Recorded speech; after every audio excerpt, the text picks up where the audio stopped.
Okay, if you're a fan of the band Foreigner, I think you're really going to enjoy this video. I thought it'd be fun to make a Foreigner video since they're now in the Rock and Roll Hall of Fame. And what I did a lot of times on this channel, what we do is we go and find really old newspaper articles related to the band back when they were just getting started. And I actually found one of these from November of 1977. They do a review and they talk about Foreigner. This is when they were brand new. And it's really super interesting. And before I get started, I wanted to show you, I've got busted out I have a bunch of Foreigner records, but I like this one specifically because this actually, along with, I think Double Vision was their top selling album. I think they sold something like 7 million copies of this thing. And it was pretty cool because it just had all the best stuff from the first 4 albums. And this was basically their 5th record that they put out, but it's really nothing more than a best of.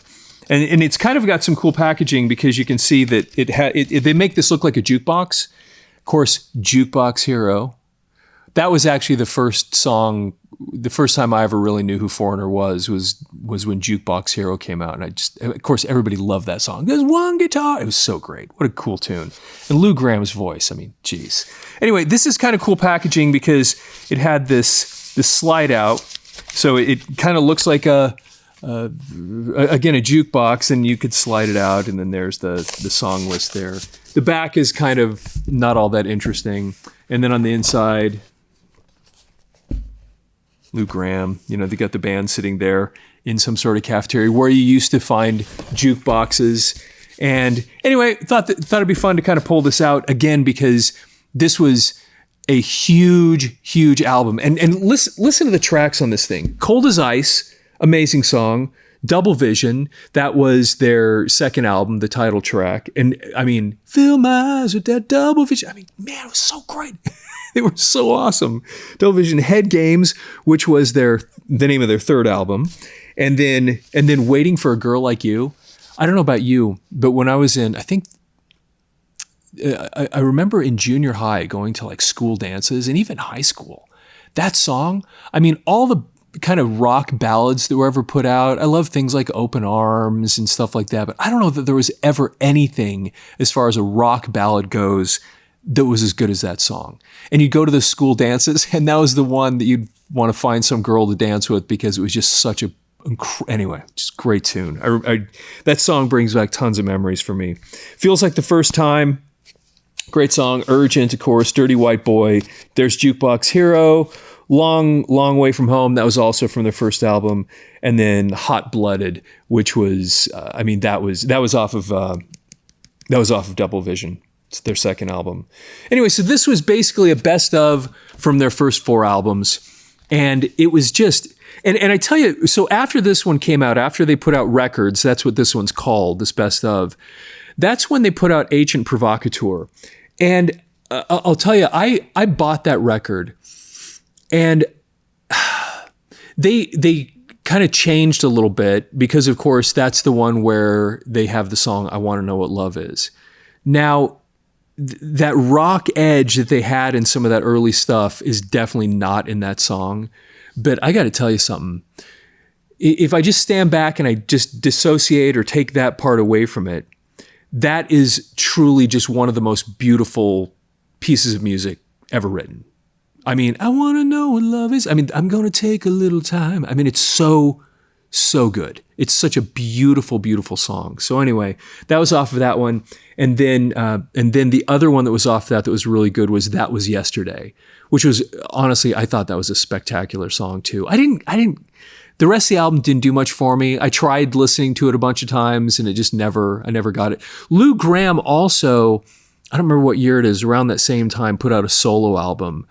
And he had one hit off of it called Midnight Blue. I've got that back in the record collection. And I remember listening to the whole album. I didn't care much for it, but Lou Gramm, who they talk about in this article, I'll get to this in a second. Lou Gramm was just one of those singers that had that pure voice. It was great, a great rock voice, but it was just it just had that thing. I don't even know how to explain it. but it was so beautiful that it didn't even really matter what you were listening to. It was just phenomenal. And the other people that at the time when I was younger that I kind of put in that same category would be somebody like Joe Lynn Turner, that it didn't really matter. He just had that. He sang great rock, a great rock singer, but it was just, he just sounded great. Just had this beautiful, beautiful sound. And the other one that, I don't know, I could probably go on listing other people. Jimmy Jamison was a little bit like that too. He sang for Survivor. And anyway, he's the one that was on Vital Signs. It was the one that had, there's a story in my eyes, turn the pages of desire. Anyway, just had these beautiful, beautiful voices. So it's pretty cool that when they put Foreigner together, that Lou Gramm, this incredible vocalist, I think the music was great, the songs are great, but that voice, I think, played a big role in the success of this music. He was just so good. And it's interesting today, Foreigner doesn't really have, as they perform today, I'm not sure that they have any original members at all in the band. And that's a big thing. If you ever listen to Eddie Trunk, he's not a big fan of that stuff. I don't know how I feel about some of that stuff, but it was interesting to find out a few years ago that, hey, hold on for just a second. We'll get right back to the video. But if you like this stuff, please like the video, subscribe to the channel, leave any comments. We'd love to hear from you, and we really, really appreciate it. Anyway, with that, back to the video. That Jeff Pilson had been playing bass in Foreigner. Jeff Pilson, in case you don't know, was the bassist for Dokken. Thought that was kind of interesting. So anyway, all right, so here's the article that I found. And this is when they have one album out. This is after their first album. And the title of this article is Foreigner's Career, Anything But Cold as Ice. And this is from the Daily Illini. Not sure how you say that. But it's November 16th, 1977, page 22. And the title, Foreigner's Career, Anything But Cold as Ice. Okay. Now you're gonna love you're gonna love this article. This is so interesting. Just this first sentence. Very few bands can demand $7.50 for a concert ticket, play for an hour, and leave a sold-out crowd of 3,500 screaming in their seats. On its current tour, Foreigner is making it a habit. Foreigner is the hottest new rock group to come on the scene in years, at least according to its members. Quote, "This is the ultimate rock group. It's the truth. It's going to be together a long time and fool a lot of people," says drummer Dennis Elliott. And it's kind of interesting listening to that. Again, remembering this is their first album. How many times, as a guy that's kind of a student of rock music and bands myself, how many times have you heard words like that from people? Oh, this is it. We got it. This is the perfect. And then it just never goes anywhere. And it's a fairly common thing for rock bands to get excited about something and then just not really be anything. But boy, did they prove that. I mean, because look at all these hits. They just had every album just had at least, it had a few hits on it at least. I mean, it was so good. Elliott is a veteran, as are all the band members, formerly of If.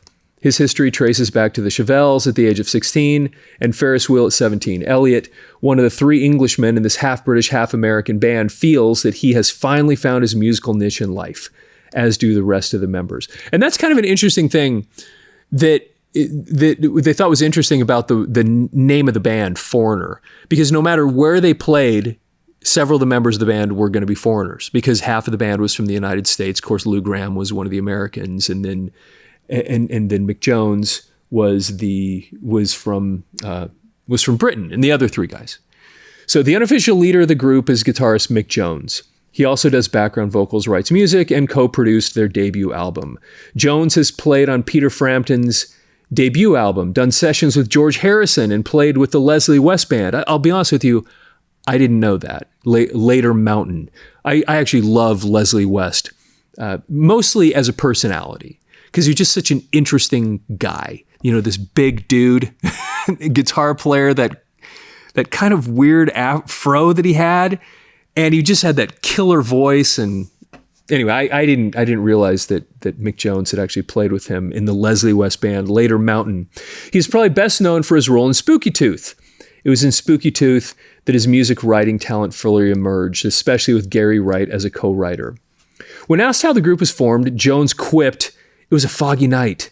Down at the waterfront in New York, 3 Englishmen landed on this boat, and these 3 Americans just happened to be hanging around," unquote. Of course, in reality, it was Jones' initiative, along with the support of band member Ian MacDonald, which transformed an idea into reality.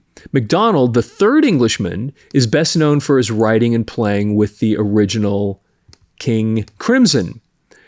He later left, forming the team of MacDonald and Giles with Crimson percussionist Michael Giles. Now, this is just a side note. It's so interesting seeing these kind of super groups. I don't know if Foreigner was a super group, but I mean, they did have people from successful bands.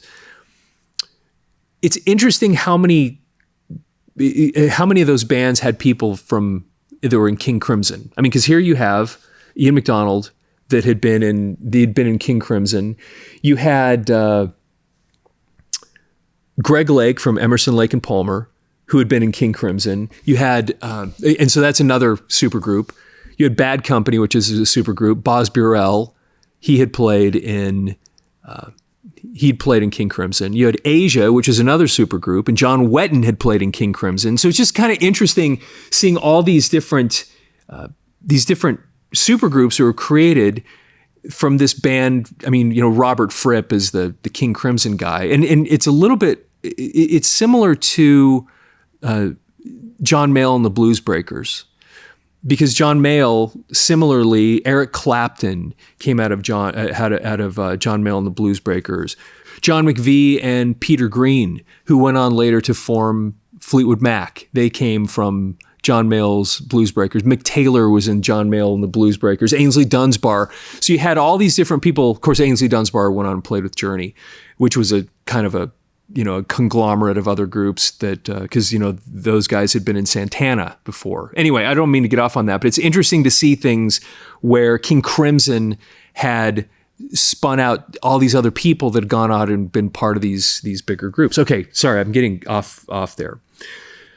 Let's see, Giles, King percussionist Michael Giles. He's played sessions with Herbie Mann and T-Rex and produced several albums, including Fire Ballet, which hit the charts in 1975. What brought MacDonald, who was already well established in England, to New York? A Boeing 747, he replied, quite nonchalantly. I don't know. I just thought that the States were the best place for me to play music. I thought that the English music scene was getting a bit on the stale side, and I wanted to do something a bit more exciting than what England had to offer. MacDonald does not seem to feel that Foreigner represents a different stylistic trend in his life. And then he goes on with this quote.